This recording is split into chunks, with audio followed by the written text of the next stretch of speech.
Last train through the fog. Nobody remembers when the story started. Some people claim the train appeared once every few years. Others said it came every night, but only for those who were lost. Most people laughed at the legend until they saw it themselves. My name is Daniel, and 3 years ago, I boarded the last train through the fog. I wish I hadn't. It happened on a cold October night. I had missed the final train home after working late. The station was almost empty.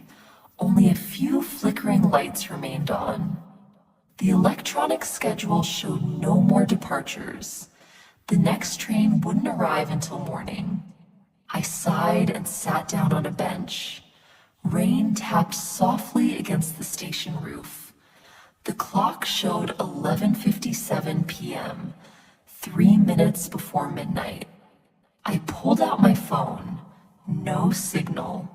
That was strange. This station normally had perfect reception. I restarted my phone. Still nothing. Then the lights flickered. Once, twice, 3 times, and suddenly the entire station went silent. No wind, no rain, nothing. A thick white fog rolled onto the tracks. At first it seemed normal. Then I realized something strange. The fog wasn't moving naturally. It was flowing toward the station, like it was alive. Passengers who had been waiting nearby slowly stood up. Nobody spoke. Nobody seemed surprised. They simply walked toward the platform, as if they already knew something was coming. I followed them. The fog became thicker.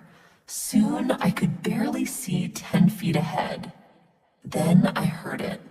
A train whistle. Long, low, unnatural. The sound echoed through the darkness. The tracks began shaking. A light appeared deep inside the fog, growing brighter, closer, closer. Then the train emerged. I had never seen anything like it. It looked ancient, black metal covered with rust, windows dark as mirrors, no company logo, no route number, nothing. Only one word painted across the side: midnight. The doors opened. Nobody got off. The passengers around me entered without hesitation. I should have left. I should have run. Instead, I stepped inside. The moment the doors closed behind me, my phone died. Not low battery, completely dead. The train began moving, slowly at first, then faster, far faster than any train should. The city lights disappeared behind the fog. Outside the windows, there was only darkness. A few passengers sat quietly in their seats. An old woman, a man in a business suit, a teenager wearing headphones. Nobody spoke. Nobody moved. The atmosphere felt wrong, heavy, like the air itself was warning me. Minutes passed. Then I noticed something strange. The train never stopped. Not once. No stations, no announcements, nothing. I walked toward the conductor's cabin. The door was slightly open. Inside, nobody was driving the train. The controls moved by themselves. The train was running alone. My heart began pounding. I stepped back. Then a voice behind me whispered, "First time?" I turned around. The old woman was standing there, smiling. But something about her smile felt wrong. Too wide, too still. I nodded slowly. She looked out the window. "You should never board the midnight train." My stomach tightened. What is this place?" She didn't answer immediately. Instead, she pointed outside. At first, I saw only darkness. Then shapes appeared. Buildings, roads, entire towns, hidden deep within the fog, abandoned, empty, silent, as if frozen in time. The old woman lowered her voice. "Those are the places the train has taken." I stared at her. "What does that mean?" Her smile disappeared. "The train doesn't carry passengers." The lights flickered. Every passenger on the train slowly turned toward me at exactly the same time, their eyes completely black. And then the train entered a tunnel that wasn't on any map, and from somewhere deep ahead, something screamed. The scream echoed through the tunnel. It wasn't human. It sounded like dozens of voices crying out at once. The lights inside the train flickered violently. For a moment, everything went dark. When the lights returned, one of the passengers was gone. The teenager wearing headphones had disappeared. His seat was empty. No one reacted. No one seemed surprised. The old woman slowly sat back down. "Don't look outside," she whispered. Of course, I looked. I wish I hadn't. Something was running alongside the train, keeping pace with it. At first, I could only see a silhouette moving through the fog. Then lightning flashed, and I saw it. The creature was at least 10 feet tall. Its arms dragged across the ground. Its skin looked gray and stretched tightly over its bones.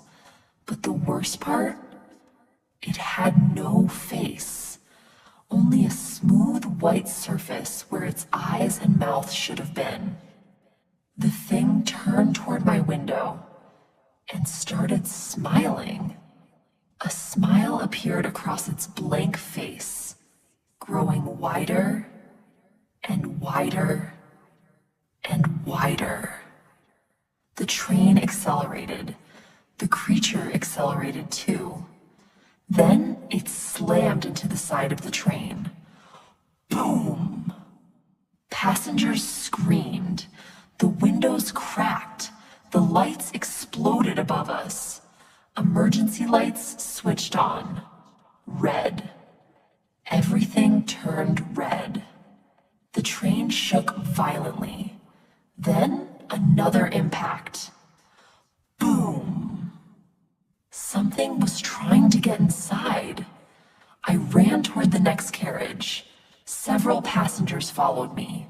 The old woman grabbed my arm. "Don't go to the last carriage."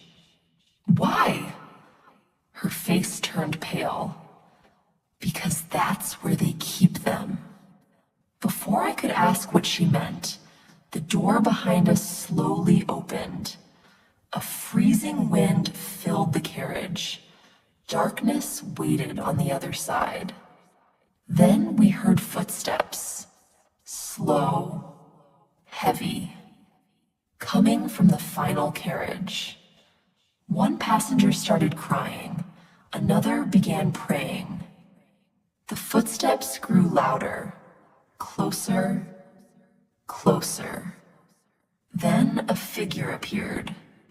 A conductor. At least it looked like a conductor. Black uniform, old hat, white gloves. But something wasn't right. Its head hung at an impossible angle. Its neck looked broken, and its eyes were completely black. The conductor smiled. "Tickets, please." Nobody moved. The creature stepped forward. "Tickets." A man in a suit stood up shakily. I don't have one. The conductor's smile widened. Then it grabbed the man and dragged him into the darkness. His screams echoed through the train. The door slammed shut. Silence returned. Nobody spoke. Nobody moved. A few minutes later, the train finally began slowing down. Outside the windows, the fog cleared slightly. A station appeared ahead. Old, abandoned, rotting. A sign stood beside the platform.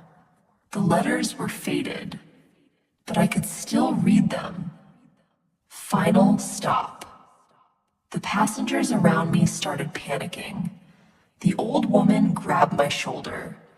For the first time, she looked truly terrified. Listen carefully. What? You must not leave the train. Why? Tears appeared in her eyes. Because if you step onto that platform, you can never come back. The train stopped, the doors opened, and from somewhere outside, I heard my own voice call my name. Daniel! I froze.